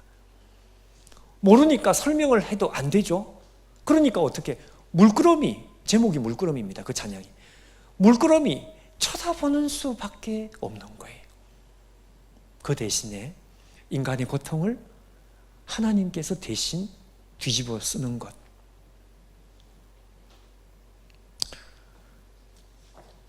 마지막, 여러분, 마지막 세 번째 22절을 보십시오. 22절을 보시면 하나님께서 이렇게 말씀하십니다. 이 예레미야가 이렇게 이야기를 합니다. 자, 우리 같이 한번 읽어볼까요? 자, 시작. 길르앗에는 유향이 있지 아니한가? 그곳에는 의사가 있지 아니한가? 딸 내 백성이 치료를 받지 못함은 어찌 됨인고? 여러분, 이게 세 번째 고통입니다. 저게 무슨 이야기인가 하면, 이 예레미야가 하는 말이, 성경 계속 띄워주셔도 괜찮아요. 길르앗에는 유향이 있지 아니한가? 저 말은 하나님의 백성들 속에 의사가 있습니다. 누군가? 하나님이에요. 우리 하나님은 의사가 되시고 약이 되십니다. 하나님은 분명히 약도 되시고 의사도 되시는데, 딸 내 백성은 왜 치료를 못 받는 것인가? 그러니까 하나님이 계심에도 불구하고 우리 하나님께서 치료하실 수 있는지 알면서도 이 백성들이 안 나오는 거죠. 그러니까 두 번째 고통은, 하나님 백성의 두 번째 고통은 모르는 것이고요, 지각이 없는 것이고, 세 번째 고통은 모르는 정도가 아니라 설사 알아도 안 나오는 것입니다. 이거는 뭔가 하니까 지각의 부패가 아니고 의지의 부패입니다. 의지의 부패. 예. 의지의 부패라고 하는 것은 쉽게 말하면 지금 방금 말씀한 대로 몰라서 죄를 짓는 게 아니고 알아도 죄를 짓는 거예요. 알아도 내가 저렇게 하면 안 돼. 이 포르노 보면 안 돼. 안 돼. 결국 봐요. 이렇게 하면 안 되지 하는 알면서도 결국은 해버려요. 왜 그럴까요? 지각이 부패한 것으로 끝나는 것이 아니고 인간은 의지가 부패했기 때문에 그렇습니다. 길르앗에, 하나님의 나라에는 하나님이라고 하는 전능한 의사가 계십니다. 그런데 이 전능한 의사에게 나오지를 않아요. 여러분, 9장 3절 말씀을 한번 잘 보십시오. 9장 3절 말씀에 이런 말씀이 있습니다. 여호와께서 말씀하시되, 그들이, 이스라엘 백성들이 활을 당김같이 그 혀를 놀려 거짓을 말하며, 무슨 이야기인지 아시죠? 그들이 이 땅에서 강성하나 진실하지 아니하고. 자, 그 다음을 잘 보십시오. 자, 여러분, 그 다음에 보시면 이렇게 되어 있습니다. 악에서 악으로 진행하니. 이게 중요한 말입니다, 여러분. 악에서 악으로 진행하니 나를 알지 못하느니라. 여러분, 여기서 악에서 악으로 진행한다는 게 이게 무슨 이야기인가 하면요, 여러분, 일방통행 아시죠? 일방통행이라는 것은 하나님을 향해서, 여러분, 영어에 against라고 하는 전치사가 있습니다. 전치사. 이 전치사는 여러분 뜻을 아는 그대로 이거는 방향입니다. 방향. 그러니까 하나님 백성들이 하나님을 향해서 등을 지는 것입니다. 등을 지니까 어떻게 되느냐? 악을 한번 행하고 나면 그 다음에 더 큰 악으로, 그러니까 악에서 악으로 더 큰 악으로, 이 말은 무슨 말인가 하니까 하나님을 향해서 등지고 있기 때문에 가면 갈수록 하나님과 거리가 더 멀어져요. 이게 뭔가 하니까 하나님을 향해서 안 나가는 하나님 백성들, 하나님께 나가기를 싫어하는 백성들, 그러니까 처음부터 하나님을 향해서 마음을 획 돌린 것이다. 그러니까 악을 한번 하고 나면 그 다음은 더 큰 악으로 가면 갈수록 하나님과 이 이스라엘 백성들의 역사가 길어지면 길어질수록 이 악은 더 커지는 거죠. 왜냐하면 방향이 어게인스트니까, 등을 지고 있으니까. 의지의 부패입니다. 의지의 부패. 절대로 안 나가요. 하나님 앞에. 하나님을 향해서 나가기를 싫어하는 존재. 제가 그 대학부 전도사 시절에 그때 제가 대학부 그 사역을 하다가 하루는 내수동교회 대학부에 어떤 학생이 남학생이 찾아왔습니다. 그 누구 소개를 받아서 온 것도 아니고 하여튼 어떻게 제 발로 찾아온 안 믿는 친구였어요. 근데 아주 똑똑한 친구였어. 서울 의대를 다녔습니다. 그래서 야, 이게 똑똑한 친구가 어떻게 제 발로 왔을까 싶어가지고 제가 이렇게 이제 얘기를 좀 해보니까 이 친구가 이런 이야기를 해요. 자기는 기독교에 대해서 너무너무 궁금한 게 많대. 예. 그래서 제가 앉아가지고 그 시간을 많이 내줬어요. 궁금한 거 있으면 한번 물어봐라. 내가 한번 할 수 있는 한 한번 대답을 한번 해보겠다. 이러고 이제 대화가 된 거죠. 그래서 이 친구가 자기가 궁금한 거 뭐 이제 이런 이야기를 하더라고요. 그래서 제가 대답을 열심히 했습니다. 그래서 제가 혼자 속으로 나는 왜 이렇게 대답을 잘할까? 이러면서 아주 그냥 제 스스로 만족해가지고 아니 이렇게 나는 이렇게 답을 잘해줄까? 뭐 이런 생각을 하면서 열심히 대답을 했다고요. 그러니까 대답을 하니까 얘가 점점 얼굴이 환하게 밝아져요. 네. 그러면서 아주 그냥 이제 마음이 시원해가지고 그래 우리가 빠이빠이 하고 이제 헤어졌어요. 그 다음 주에 이제 교회 올 줄 알고 기다리고 있는데 안 온 거예요. 그래서 내가 왜 안 왔지? 그 전화를 했습니다. 왜 안 왔냐? 그랬더니 이 친구가 하는 말이 이제 기독교에 대해서 궁금한 게 다 해결됐으니까 나갈 필요가 없대요. 야, 내가 그 소리 듣고 나니까 이게 말이 된다. 맞아. 궁금한 거 다 해결됐으니까 궁금한 거 해결 안 되니까 교회 왔는데 궁금한 거 다 해결됐으니까 이제 교회를 안 가도 되는구나. 여러분 제가 그때 한 가지 큰 거 깨달았습니다. 사람들이 교회 오는 것은 다 알기 때문에 교회 오는 것이 아니구나. 교회 오는 이유는 뭔가 하니까 믿고 싶으면 교회 오는구나. 무슨 이야기인지 아시겠습니까? 여러분, 우리가 성경을 다 알고 기독교 진리를 다 제대로 알기 때문에 우리가 하나님을 믿는 것이 아니에요. 그럼 누가 하나님을 믿느냐? 믿고 싶으면 믿는 것입니다. 하나도 이해가 안 돼도 믿고 싶은 사람은 믿는 거예요. 그거 희한하죠? 그게 사실입니다.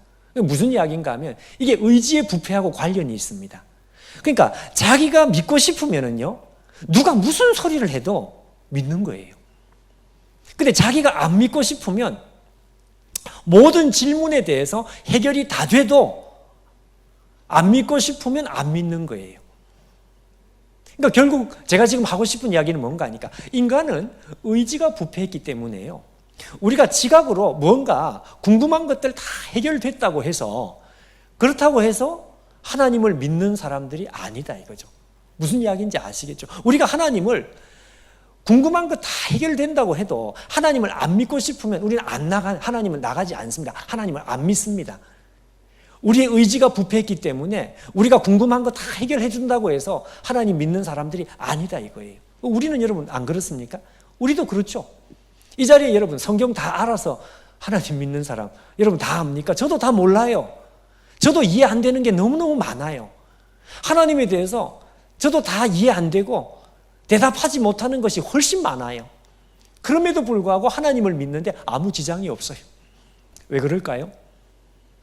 하나님을 믿고 싶은, 사랑하고 싶은 마음이 내 속에 있으니까. 그건 하나님께서 우리의 마음에 감동하시는 것이죠. 여러분, 결국 제가 하고 싶은 이야기는 뭔가 하니까 모든 인간들은 마음이 부패했습니다. 영적인 부패. 그래가지고 지각만 부패한 것이 아니고요. 의지가 부패했어요. 의지가. 제가 어저께 그 예를 들지 않았습니까? 오이 알러지. 예. 그러니까 하나님을 몰라서 안 믿는 게 아니고 하나님을 알아도 안 믿고 싶은 거예요. 그러니까 인간에 있는 이 본성이 무슨 본성인가 하면 하나님에 대한 적대적인 본성입니다. 하나님이 싫어요. 그냥 하나님이 싫어요. 왜 싫은지 모르겠는데 하나님이 싫어요. 하나님 내 인생에 대해서 이래라 저래라 하지 마세요. 내 인생은 나의 것. 제가 청소년 때 그 유행했던 노래입니다. 내 인생은 나의 것. 그거. 인간의 본성이 그렇습니다. 인간의 의지가 부패했기 때문에 하나님께 나가면 되는지 알면서도 안 나가는 거예요. 여러분, 우리가 하나님 백성이 되고 난 뒤에도요, 이런 우리의 본성은 아직 우리 가운데 남아 있습니다, 여러분. 우리가 하나님을 믿고 하나님께 나가고 싶은 열망이 우리 속에 있지만, 그러나 여러분, 그 반대 열망도 우리 속에 여전히 가지고 있는 거예요. 근데 안 믿는 사람들 속에는 하나님을 싫어하는 열망만 있습니다. 하나님 백성이 되고 난 다음. 근데 우리는 하나님께 안 나가고 싶은 생각, 여러분 우리 속에 없습니까? 하나님을 거스르고 싶은 생각 우리 속에 없나요? 있죠. 왜 없어요? 있지. 인간의 의지의 부분, 하나님께서 고통스러워하는 세 번째 고통은 바로 이것입니다. 여기에 약이 있는데, 길르앗에 약이 있고 길르앗에 의사가 있는데 하나님께 나오면 되는데 내 백성은 왜 안 나올까? 이게 하나님의 세 번째 고통이에요.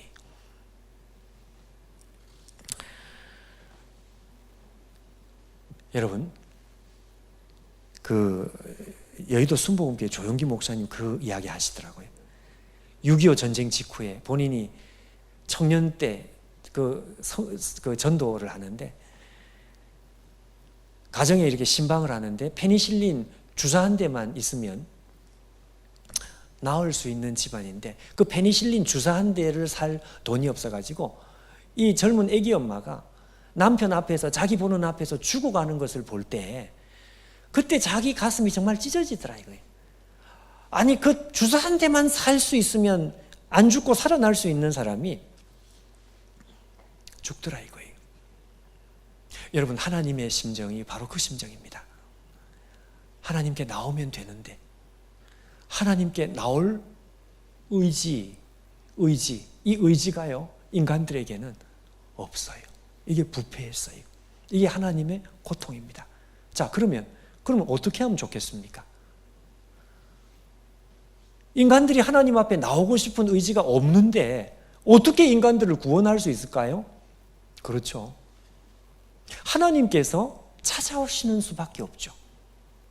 왜?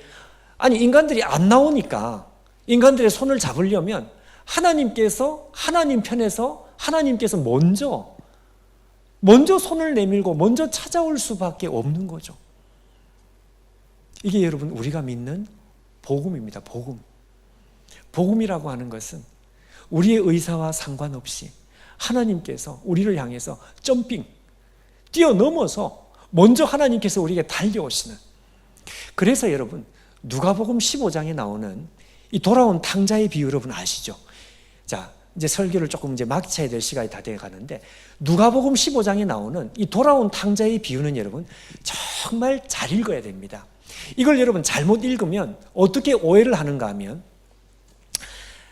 둘째 아들 탕자가 아버지 재산 다 가지고 나가가지고 다 탕진하고 나중에 그냥 거지가 돼가지고 근데 생각하다가 아버지께로 이 탕자가 돌아왔다 이렇게 생각한다고요.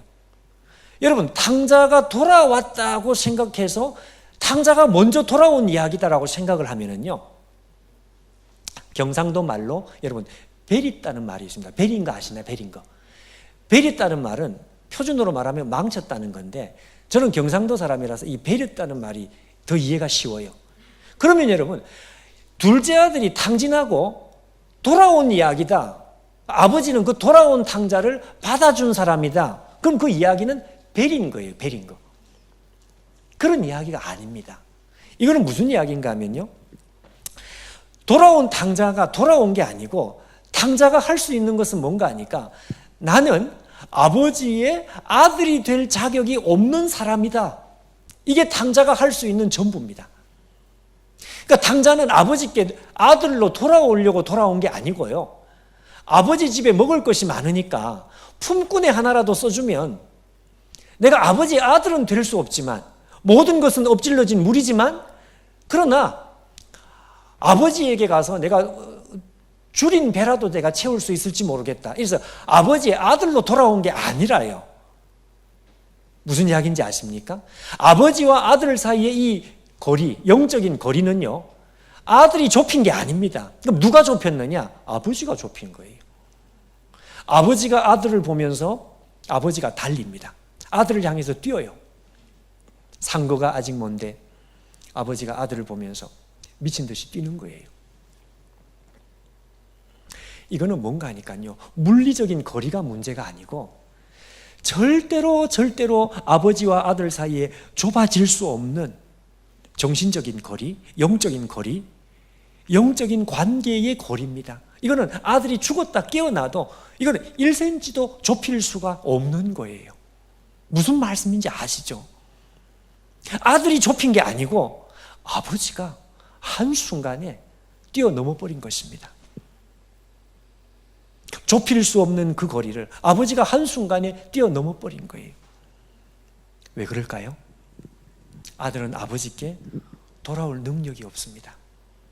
지각도 부패했지만 의지까지 부패해버렸어요. 인간은 그런 존재입니다. 그러니까 하나님께서 우리를 찾아오신 거죠. 예수님께서 가르쳐 주신 복음, 돌아온 탕자의 복음은 그 이야기입니다. 그 이야기. 아버지가 아들을 찾아오셨어요. 여러분, 이 세상은 지금도 이 복음이 뭔 줄을 모르고 있습니다. 하나님께서 우리를 찾아오셨다는 사실에 대해서 깨닫지를 못하는 거예요. 왜 깨닫지 못할까? 인간의 지각이 부패했다는 것, 의지가 부패했다는 것. 인간은 죽었다 깨어나도 하나님 앞에 갈 수도 없으며 희망도 없으며 아무런 희망이 없다는 이 사실을 사람들은 모르기 때문이에요. 그냥 아무 문제가 없다. 오늘이면 내일도 일어날 것이고 뭐 죽으면 죽지. 근데 죽음 가까이 가니까 사람들이 발발발 떨더라고요. 제가 목사니까 마지막 임종을 앞두고 있는 믿음이 없는 분들 제가 만난 적이 있습니다. 어떤 분은 내가 왜 죽어? 이렇게 죽는 사람도 있지만, 목사님, 내가 죽는 게 두려운 게 아니고 죽음 이후가 두렵습니다. 내가 죽으면 어떻게 되나요?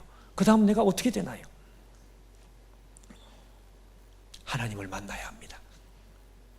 죽음 이후는 하나님을 만나야 되는데 우리를 진노하시는 심판자로 만나시겠습니까? 아니면 우리를 사랑하시는 아버지로 만나시겠습니까? 거기서 복음 믿고 죽는 사람들이 있더라고요. 여러분, 예수님께서 왜 이 땅에 오셨습니까? 세 가지의 고통 때문에 그렇습니다. 유다 베너의 질문이에요. 유다 베너의 질문. 제발 단 한마디만 내게 대답해줘요. 이 꼴이 당신이 바라던 모습인가요? 왜 왕이 될 수 있는 기회를 마다하고서 죄인의 길을 걷는 이것을 당신은 원한 건가요? 십자가를 지고서 조롱을 받으며 어떻게 이 세상을 구할 수가 있나요?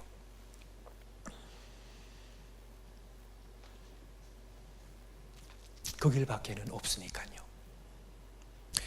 인간의 모든 고통, 그것은 하나님의 고통이었으니까. 죄로 인한 인간의 모든 고통은 하나님께서 견딜 수 없는 고통. 그러니까 하나님께서 십자가를 지신 거예요. 인간이 도저히 깨닫지 못한 이 지각의 부패,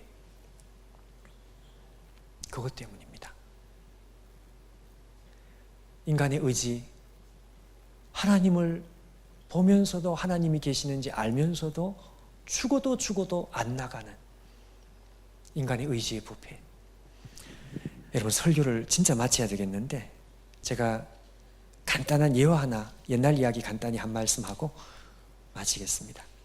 제가 분명히 이 이야기를 지난번에 안 한 것 같아요. 제가 한 번은 글을 보다가 이런 이야기를 본 적이 있습니다. 외동딸을 키우는 엄마가요, 혹시 지난번에 와서 그런 이야기를 했으면 또 들으면 돼요.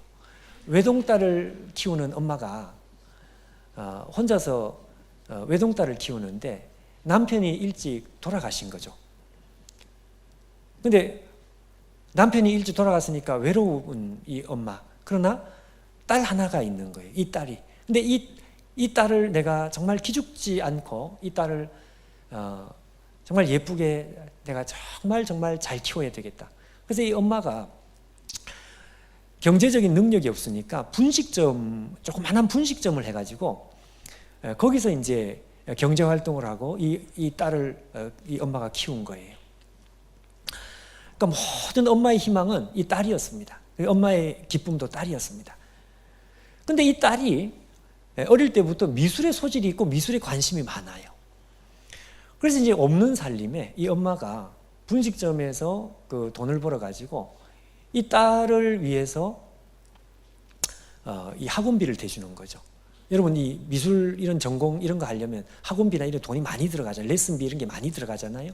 그 딸이 이제 학원을 다니면서 미술 공부를 하는데 하루는 저녁 10시 뭐 이렇게 넘어가지고 분식집 문을 닫을 때쯤 됐는데 갑자기 소낙비가 내리는 거예요.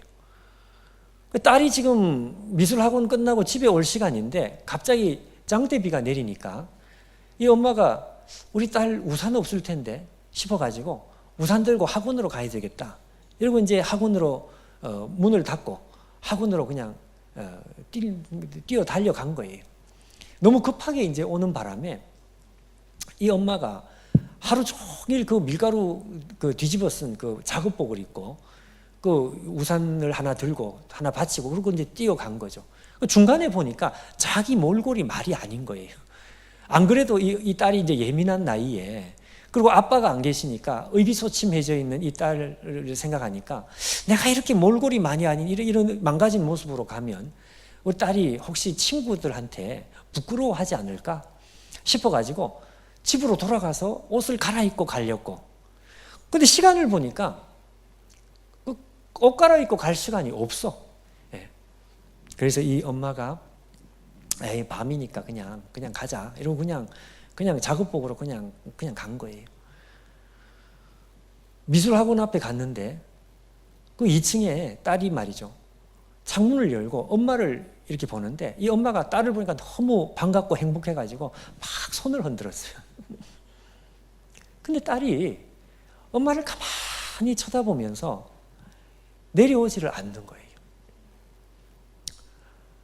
그 엄마가 혼자서 무슨 생각을 했는가 하면 아, 그렇구나. 내가 지금 하루 종일 밀가루 뒤집어 쓰고 몰골이 지금 말이 아닌 망가진 모습으로 오니까 친구들 때문에 이 엄마가 부끄러워서 못 내려오는구나. 이 생각을 하고 이 엄마가 우산을 수의실에 맡기고 그냥 집으로 돌아와 버렸어요. 집으로 돌아오는데 이 엄마가 너무 서러운 거예요. 그래도 그렇지. 어떻게 이 엄마를 부끄러워할까? 뭐 이러면서 혼자서 상처를 받아 집으로 돌아오는데 그 다음 날도 엄마가 일에 손이 잠잡혀요. 일이 손에 잡히지를 않아요. 마음이 힘들어서. 근데 며칠이 지난 뒤에 학원에서 전화가 온 거죠. 따님이 미술대회에서 제일 높은 대상을 받았는데 그 상 받으러 이 학원으로 오십시오. 이렇게 이제 연락이 온 거예요.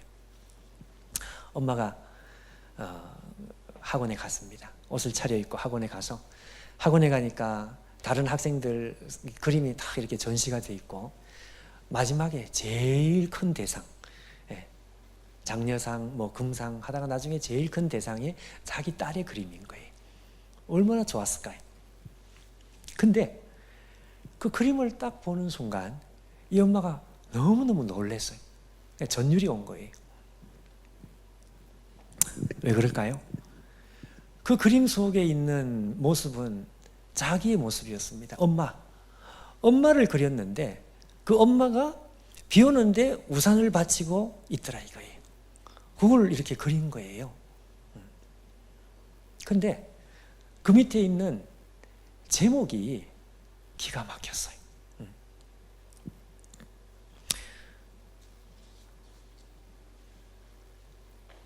이 세상에서 가장 아름다운 모습. 그게 그 그림의 제목이었습니다. 무슨 뜻인지 아시겠죠?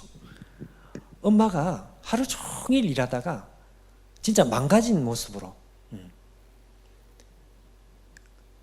밀가루를 이렇게 다 뒤집어 쓰고 정말 남루한 모습으로 딸을 위해서 우산을 들고 있는 그 모습을 딸이 봤을 때 딸이 저게 가장 아름다운 예쁜 모습이다.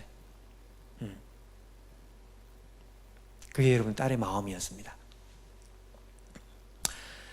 여러분, 우리가 예수님의 모습을 보면서 이 세상에서 가장 아름다운 모습, 그렇게 우리가 제목을 붙여요. 십자가, 십자가. 내가 처음 볼 때에 나의 마음에 큰 고통 사라져. 예. 오늘 믿고서 내 눈 밝았네. 예. 참 내 기쁨 영원하도다. 여러분, 예수님의 십자가를 보면서 우리가 이 세상에서 가장 아름다운 모습이다 라고 제목을 붙이는 이유가 뭡니까? 이유가 뭐예요? 그렇습니다, 여러분. 밀가루를 뒤집어 썼는데 그거는 딸을 위해서, 우리를 위해서 피를 뒤집어 썼는데 그것은 죄인들을 위해서, 우리를 위해서 뒤집어 썼기 때문에, 우리를 위해서 망가지셨기 때문에 우리 주님의 모습은 이 세상에서 가장 아름다운 모습, 그거죠.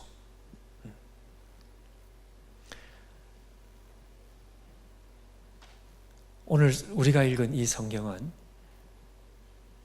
십자가를 지신 세 가지의 이유입니다. 세 가지. 우리가 당하는 고통입니다. 고통. 우리가 당하는 모든 고통은 하나님의 고통이기 때문에 하나님께서 이 땅에 십자가로 내려오셨습니다. 우리의 지각이 부패해가지고 도무지 죽을 때까지 깨닫지 못하고 감옥에 가서도 깨닫지 못하는, 그게 하나님의 마음의 고통이었어요. 고통. 그뿐만 아니라 알아도 하나님께 안 나오는, 나오지 않는 인간, 의지의 부패입니다.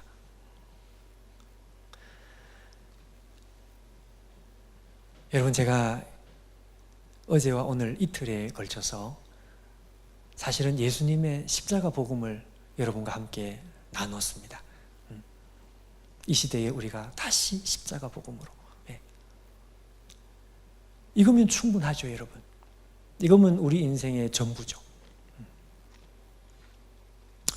여러분들 이 귀한 이 젊은 시절에 여러분, 이 우리가 아는 복음, 그 복음을 또 발견하고 또 발견하고 자랑하고 또 자랑하고, 여러분, 이것이 여러분들의 인생의 전부가 되시면 좋겠습니다. 우리의 모든 것, 우리의 모든 자랑. 자, 우리 하늘의 문을 여소서 우리 같이 한번 찬양하고 우리 한번 기도하겠습니다.